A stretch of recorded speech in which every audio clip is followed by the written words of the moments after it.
Dr. Watson, would you kindly close the door behind you so that we can limit the price of your carelessness to merely hours of work rather than days? My apologies, Mr. Holmes. I found myself rather taken aback.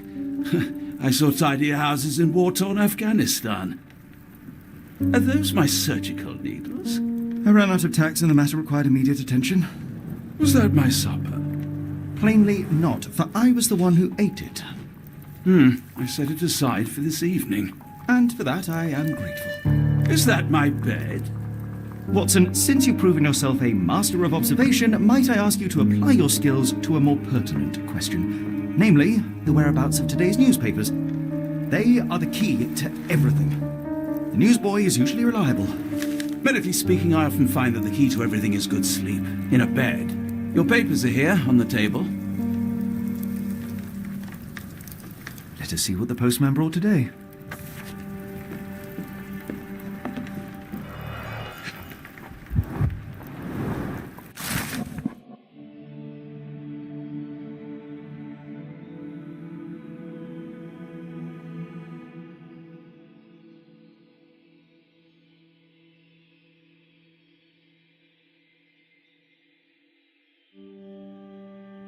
Local gossip, all of it uninteresting. Your order from Barnes' bookshop has arrived, Doctor. Barnes insists on delivering the books to our door, even though we could easily walk to his shop. That's good service. Another letter from Werner. I never reply, but they keep coming.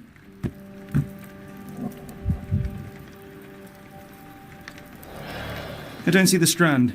Where is it? Pardon me? I am on the precipice of uncovering a pattern of crime across London spanning many months and involving many men. The missing paper cannot be a coincidence. That's preposterous. My dear fellow, life is infinitely stranger than anything which the mind of man can invent. Well, life used your newspaper to wipe its posterior, so after that unpleasant discovery this morning, I disposed of it. But in lieu of the Strand, perhaps I can deliver you something equally tantalizing. I have just returned from a patient of mine, Captain Stemwick, who... No, that will not do. Grab your coat, Dr. Watson. Let us hope nobody has collected the dustbin.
A cactus spine.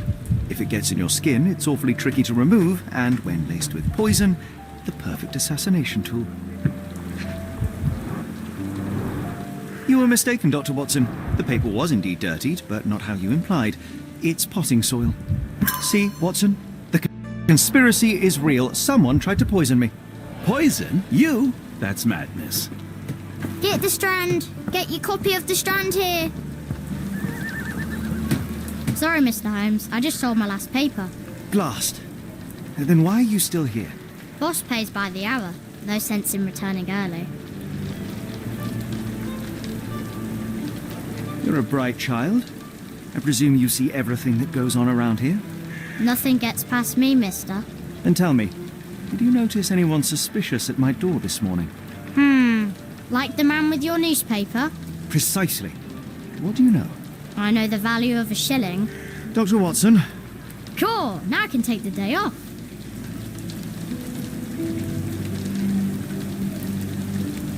Did you see what he was up to? Nah, not really.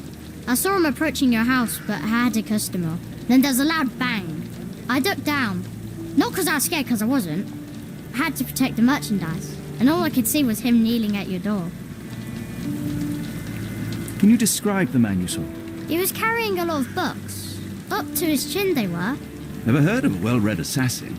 Looks can deceive, hence the appeal of disguises. Which way did he go? Not sure. I was distracted by customers. Sorry. All right. You earned your shilling. That'll be all. Thanks, Mr. Holmes. Maybe I could be your eyes and ears, if you have more shillings. I'll stand watch, just in case the strange man comes back.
Come now, Mr. Holmes. Murder? Yes, Barnes has his quirks, but he also Get has the his Strand. scruples. Get your copy of the Not Strand every here. pawn knows it's part of a game.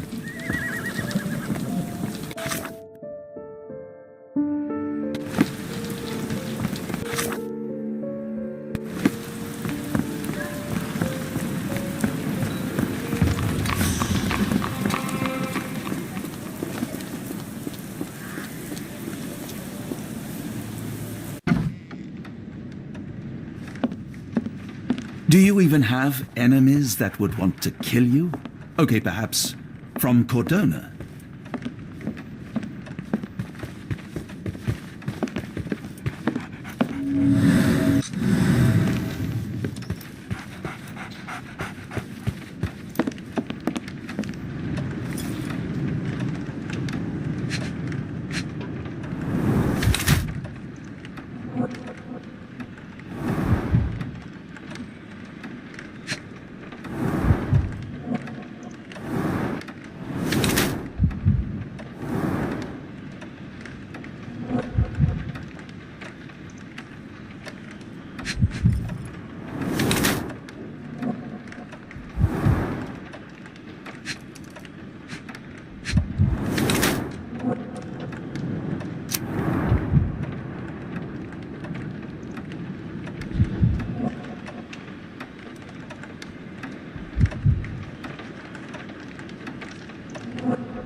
Mr. Barnes?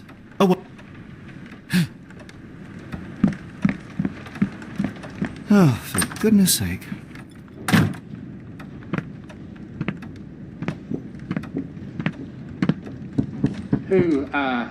Who goes there? Sherlock Holmes. Now, will you please... Mr. Holmes. Golly, I did not see you come in. Would you care to answer some questions for me? Well, I wish I could, but I am deep in the weeds with work. How about we reschedule in a month or two? Come now, Mr. Barnes. It will only take a moment. No, really deep in the weeds with important things. Well, help yourself to any book. Just take it and pay later. I trust you, Mr. Holmes. Barnes doesn't seem like himself. Why is he acting this way? You're asking the right questions, Doctor. Let's find a way to coax him out. So, Barnes has a dog now. Barnes has always been a little odd, but this is uncharacteristic even for him. Please come back later.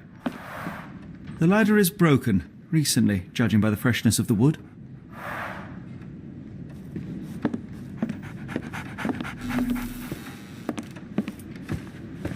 I could hardly imagine anything more macabre.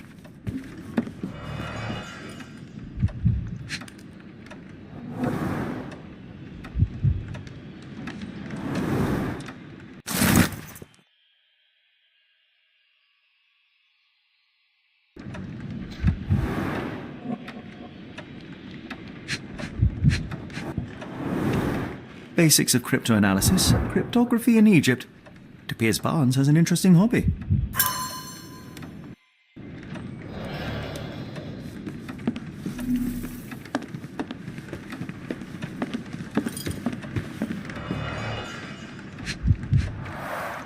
The finest view London has to offer.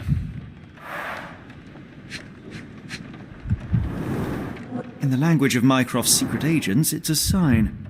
Dried flowers are replaced when the job is done. I wonder who the recipient is.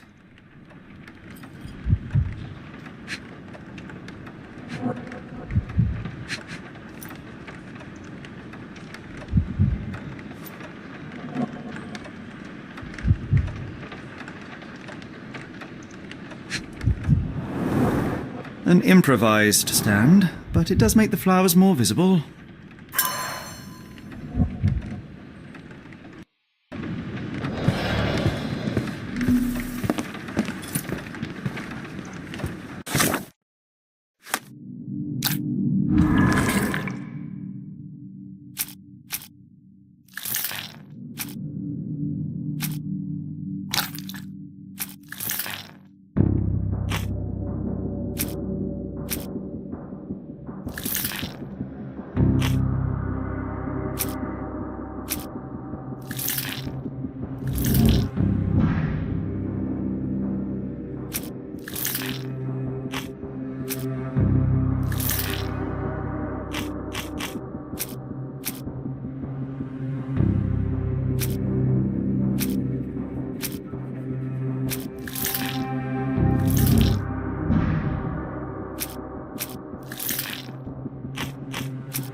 The weather is dreary, isn't it? To be fair, my flowers could use the rainfall. Encouraging people to stop and smell the roses? Our national emblem. God save the Queen. It must take patience and care to produce a bloom so beautiful. I imagine so. I The merely plot is sell. damaged. The blow was severe, but softened by something. Familiar spine? Is this what I found in my dustbin?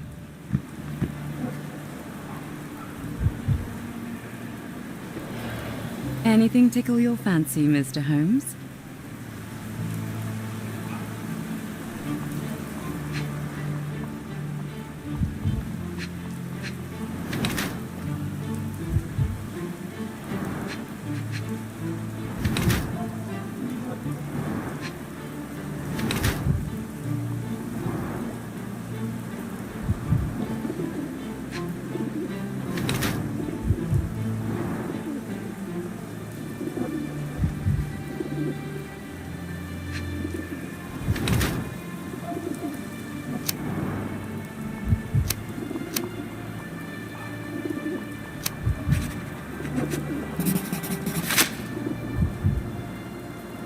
condolences, Mrs. Fleming.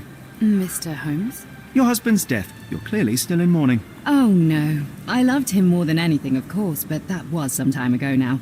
Life goes on. A lesson we all learn, one way or another.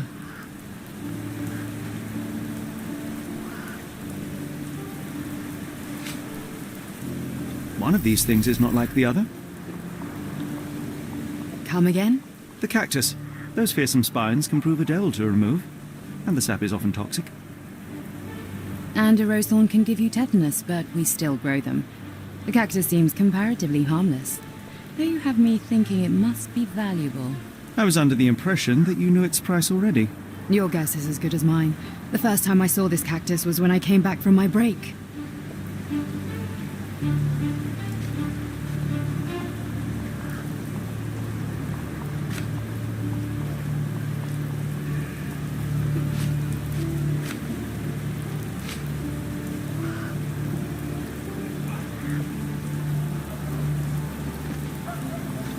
Are you sure you're asking the right person? I'm just a flower seller. What do you make of the flowers in Barnes' shop window? Well, they could use a bit of water. Do they mean anything to you? Mean anything how? I'm not sure I follow, Mr. Holmes. Why do you think they're there? Are you suggesting the flowers are for me? It seems likely, does it not? Oh, I hope you're right. I don't know anything about this, sorry. I don't know anything about this, sorry.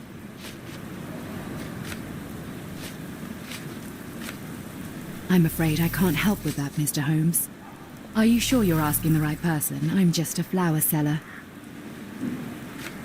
Are you familiar with Mr. Barnes? Yes. No, not really. Well, in a way. What on earth does that mean? I know who he is, of course, but we haven't shared much more than a look. A look? Yes. Each morning I go for a walk in the park with my dog, and most days I spot Mr. Barnes there with his new puppy, so we see each other. Actually, we once met briefly while our dogs played. He was quiet and seemed unsteady as he approached, but since then, we've never spoken. I often see him staring through the shop window. Sometimes I wonder what he thinks about that would etch such longing onto his face.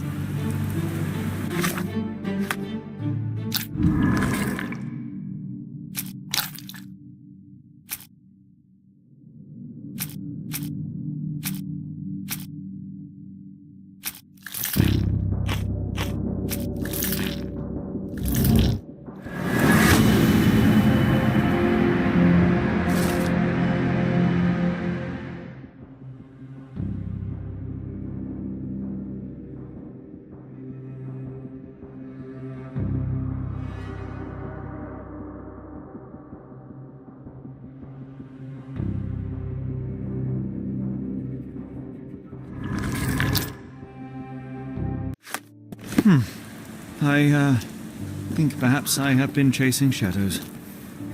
Do not despair, Mr. Holmes. Even the best of us make mistakes. We better tell Mr. Barnes what we've learned.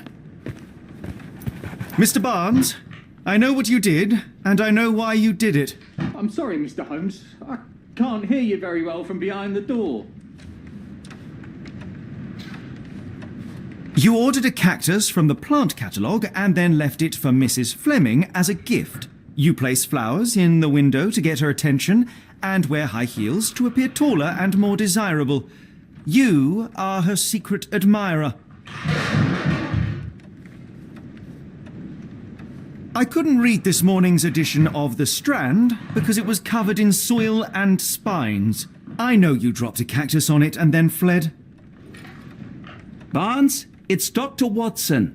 Rest assured we are not interested in disclosing your personal affairs to anyone, including Mrs. Fleming. Please come out. All right, then.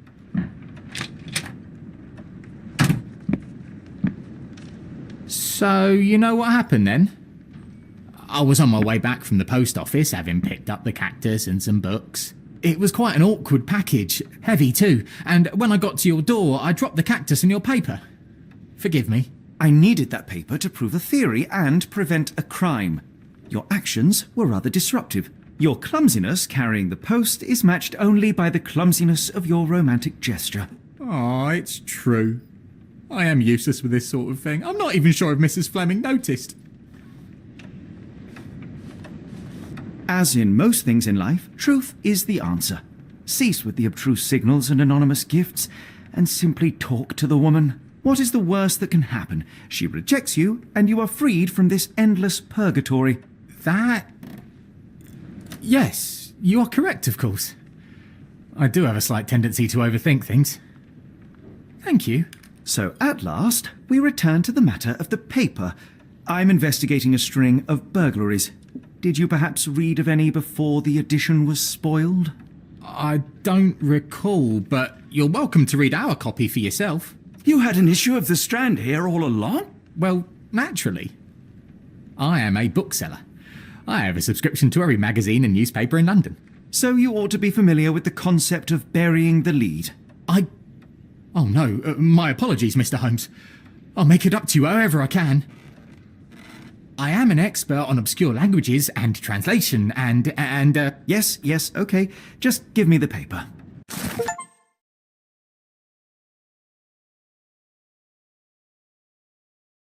Come, Dr. Watson. Let us put this matter behind us.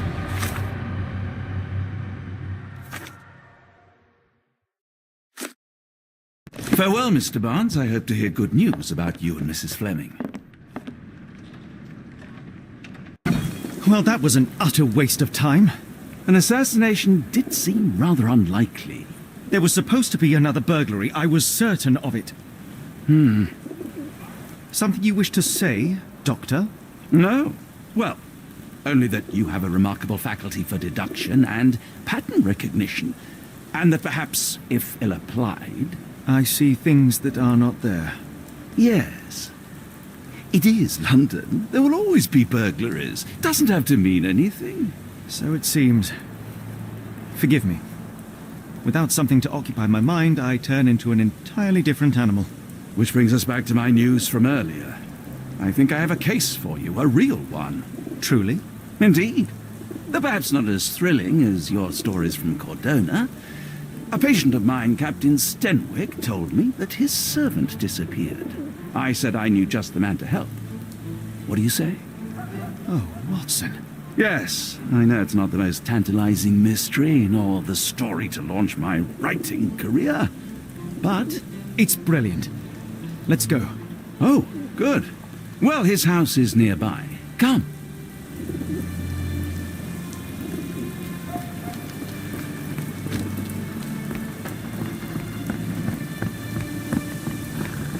Not much.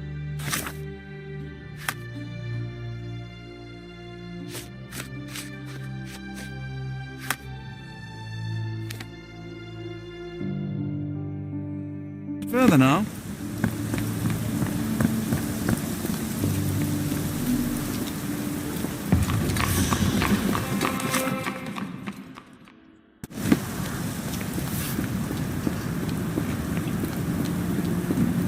Is this lousy attitude of yours because of my altercation with Inspector Lockhart? Did he put you up to this? Sir, the inspector has nothing to do with it. I'm telling you the same thing I tell anyone seeking a missing person. Good day, gentlemen. Forgive the intrusion. Captain Stenwick, this is my colleague Sherlock Holmes, the consulting detective I told you about. At last, a professional. This useless officer refuses to do anything about Kimmy here, my missing servant. What was your name again? I shall be certain to inform your superiors. Sergeant Ruffles, and it's my superiors who made this decision, sir.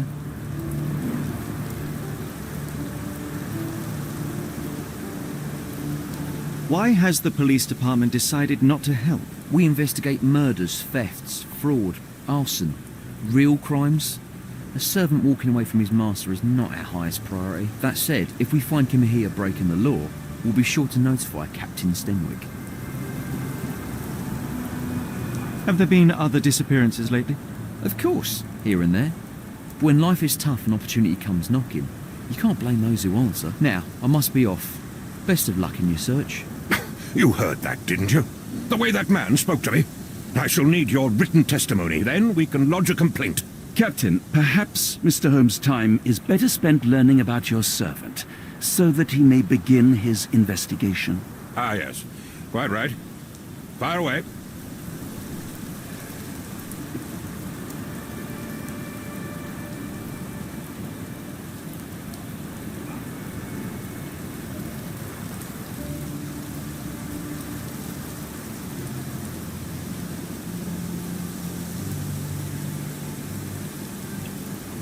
When did you last see your servant? Kimmy here normally brings me the morning papers, but yesterday I had to get them myself. He must have escaped the night before yesterday.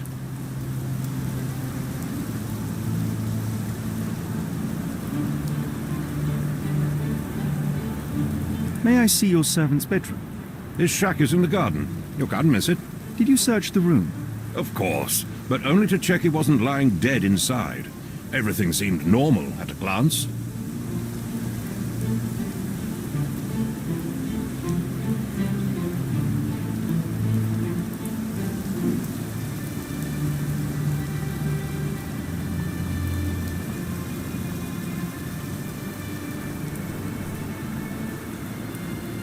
Tell me about Kim here. He's foreign, a Maori, all the way from New Zealand. Biggest man you've ever seen, and as strong as two. Dark hair and fearsome tattoos. He doesn't speak a whit of English, never bothered to learn. But I made do with pointing. I invested a lot of money in him, so he must be found. I take it this is the first time Kim here has vanished? Undoubtedly. The man seemed terrified of the city. I think it was all the noise. He never left this estate. Should he cause any damage, I will bear the responsibility, for it was I who rescued him from savagery and brought him here to England in the first place. Is there any reason Kim here may have left? I should think not. He had all he could have wanted. Gainful employment, new clothes, and all the cabbage he could eat. Did Kim here make off with anything of value? Heavens, no. I would have mentioned it to Sergeant Ruffles. Still, he must have fled with some money on his person. No. I kept his wages in my safe. For security. All right, Captain. I think I have enough to get started. We shall first take a look around the mansion. Go ahead. I'll be here, mentally drafting my complaint.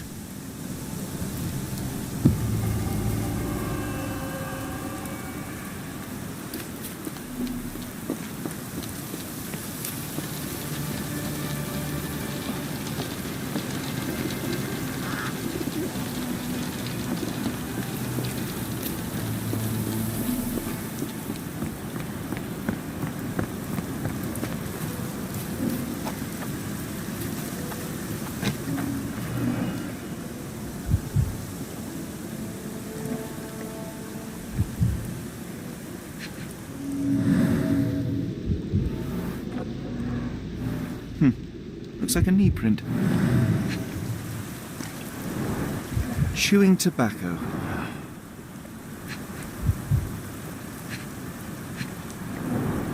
A shoe print, roughly size 11, with a worn-out sole. These are a workman's boots. Someone knelt here. The amount of chewing tobacco suggests they were waiting a while. Amazing, Mr. Holmes, to read the ground like an open book.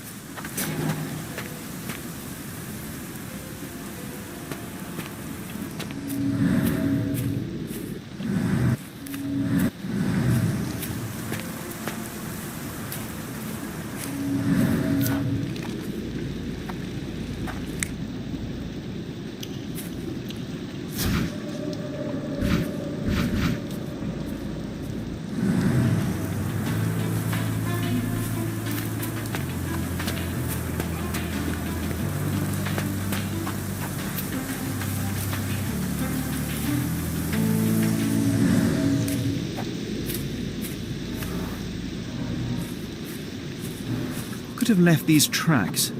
They seem fresh. This lock is quite unusual. It appears that the key should be bent to the right.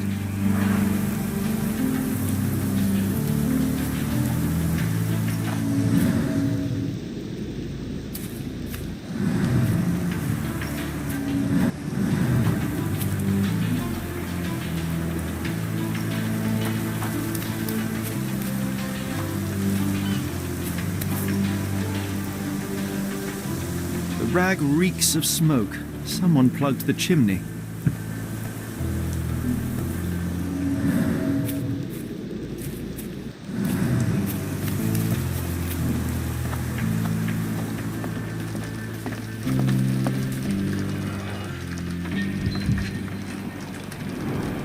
Impressive. The sack of grain retained the shape of an impact.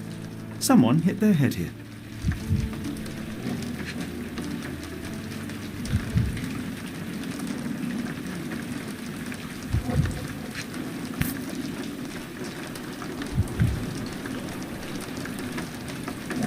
A small Navy spyglass.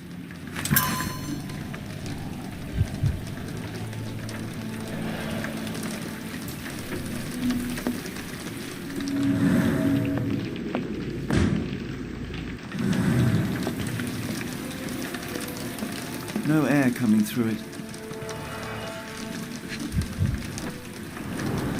Button chops, the remains of a meal. The ashes are long since cold.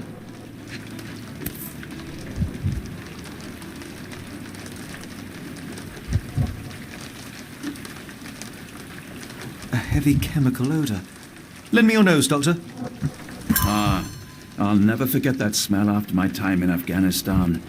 That's an opioid, Mr. Holmes, a narcotic.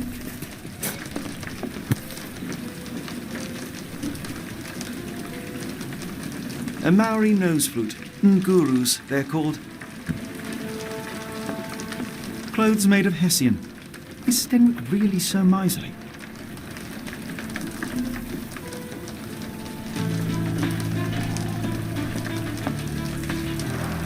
Is this a taniwha, a Maori water spirit, or something else? Either way, it's giving me chills.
I will not be long, Captain.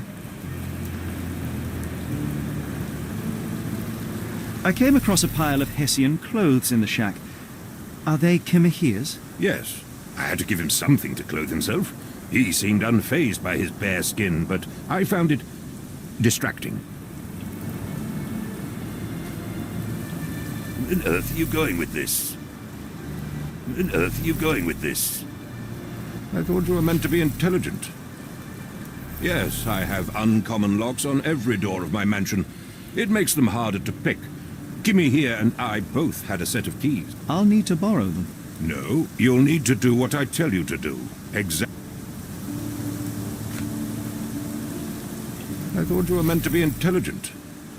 Do you happen to know Kimihia's shoe? I wouldn't have the foggiest. Not that it matters. He spent his life barefoot. Despite my best efforts, he simply... Are you joking? Why would I know this? Has Kimihia ever... No, the man doesn't even drink. Are you certain? I found chewing tobacco. I controlled Kimihia's expenses since he struggled with the currency.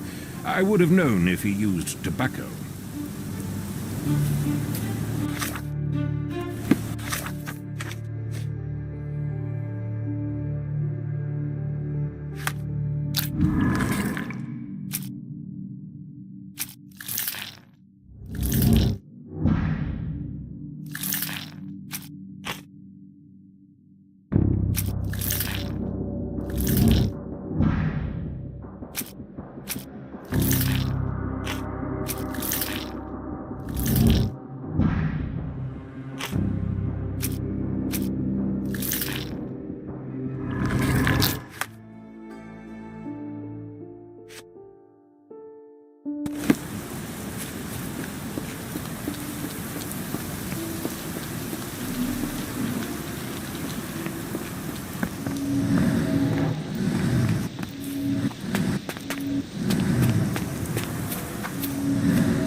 swimming through it.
Someone moved a cart to this spot and then took it elsewhere.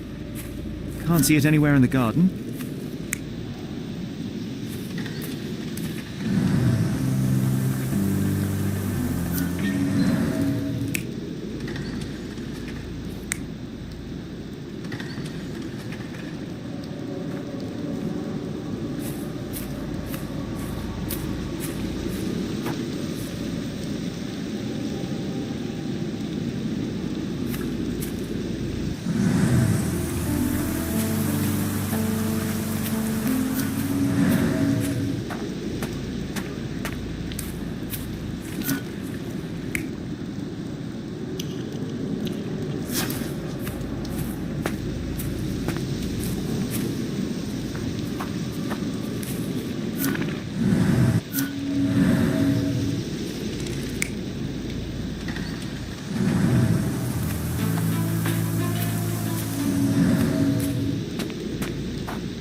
Why are you still here?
This lock is quite unusual.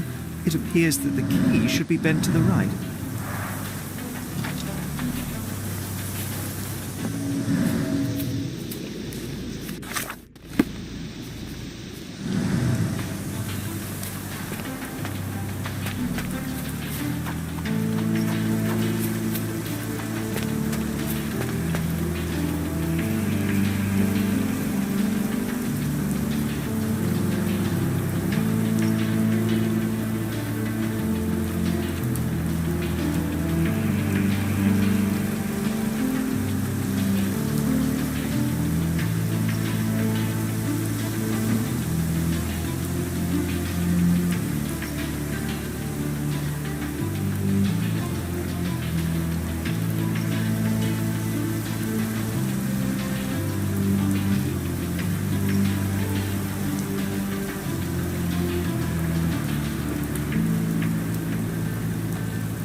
A scrap of Hessian.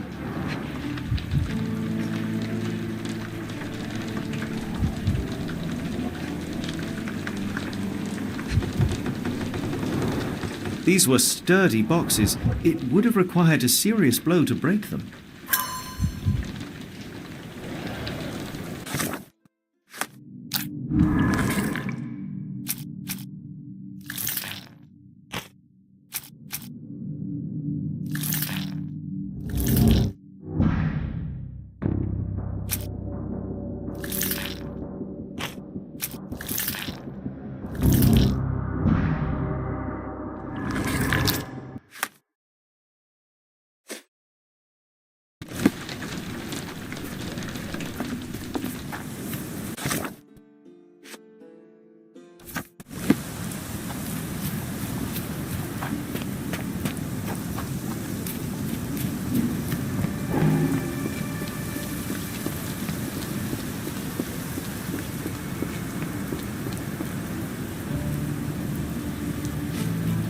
Is this spyglass?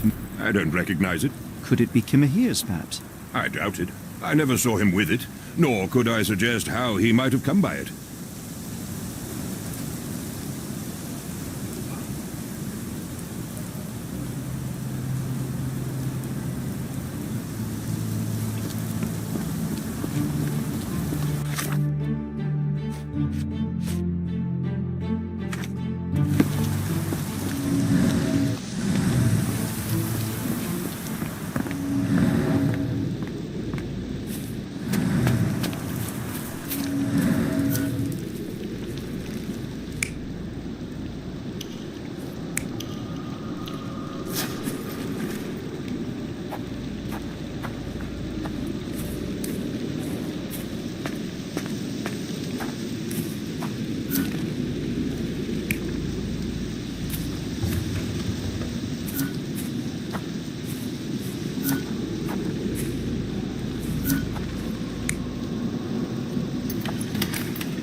Surveilling from afar, the intruder waited for a window of opportunity.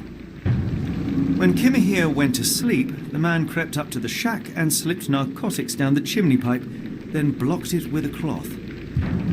Kimahir inhaled the sedative and fell into a deep sleep. The intruder tried to move him, but the man was heavier than expected. The intruder fell on the sack and dropped his spyglass. In order to transport the servant, he had to use the cart. The final challenge was opening the garden door. Luckily for our intruder, Kimahir had the key in his shack. It makes total sense.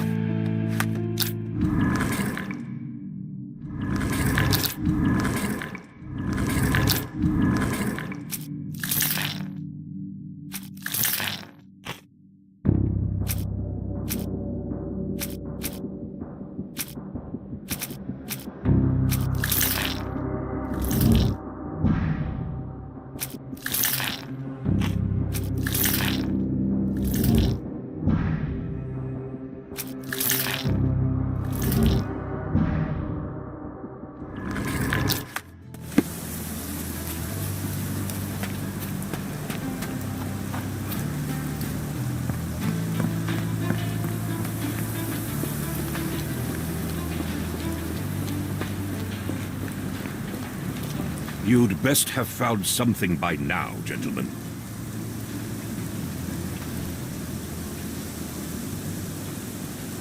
I fear that someone may have spied upon Kimahir. Likely the owner of the spyglass I found earlier. It appears they were watching for some time, as there was an impressive amount of chewing tobacco on the ground. And your point?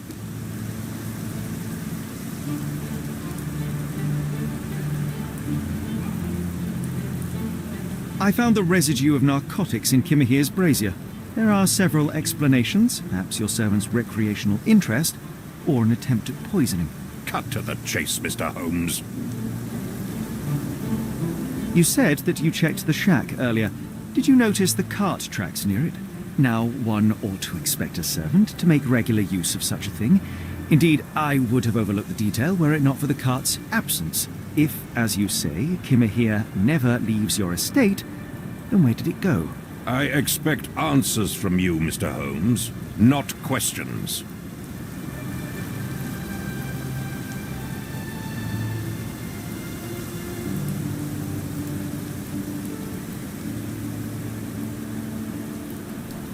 I won't keep you in suspense any longer, Captain.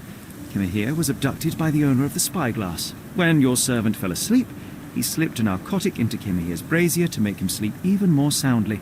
In order to carry a man as large as Kimahir, the intruder stole the cart and rolled him right out of your garden. Now, hold on. All this simply to tell me what I already know? Why haven't you found him yet? I only arrived a moment ago. It is, frankly, incredible that I have already deduced so much. Every second you dawdle here, waiting for me to stroke your ego, is another second wasted. How, the why, or the who? I am only interested in recovering my investment. Spare me the claptrap, boy, and go and fetch my servant.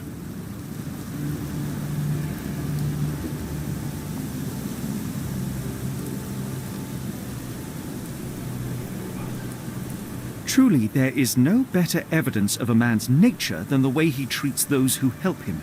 And you, sir, are a brute. The cruelty of your ignorance about the Maori people, your selfish attitude to a man's kidnapping. The point is, Captain, we're telling you this for a reason. The intruder fled through the garden door, and we need a key to follow his trail. Well, then you should have led with that. Here you go. I hope you'll return soon with good news. And in the meantime, please teach your companion the art of brevity.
does it say?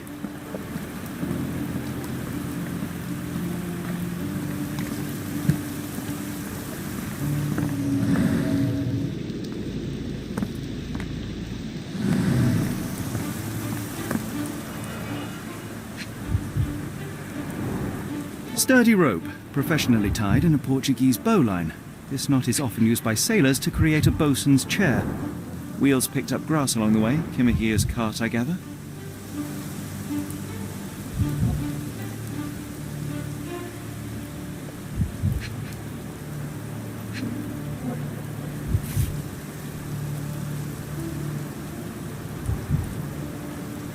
Roy Soulsby.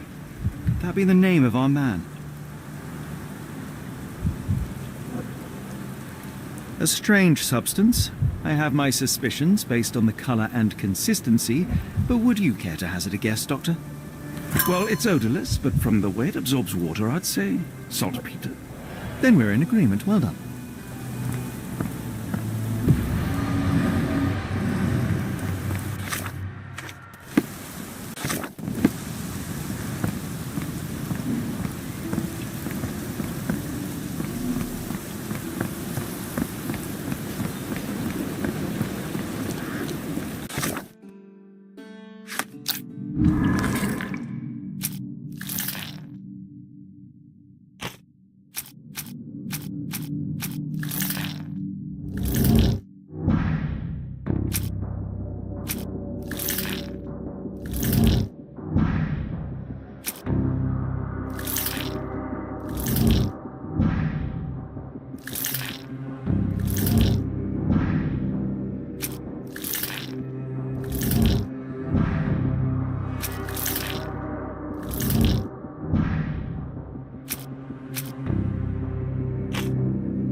The strand proved not so useless after all.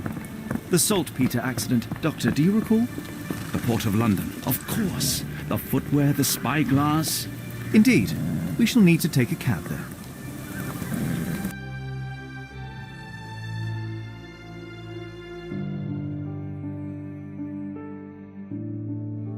Where to go? The Port of London, please. I will show you where to stop.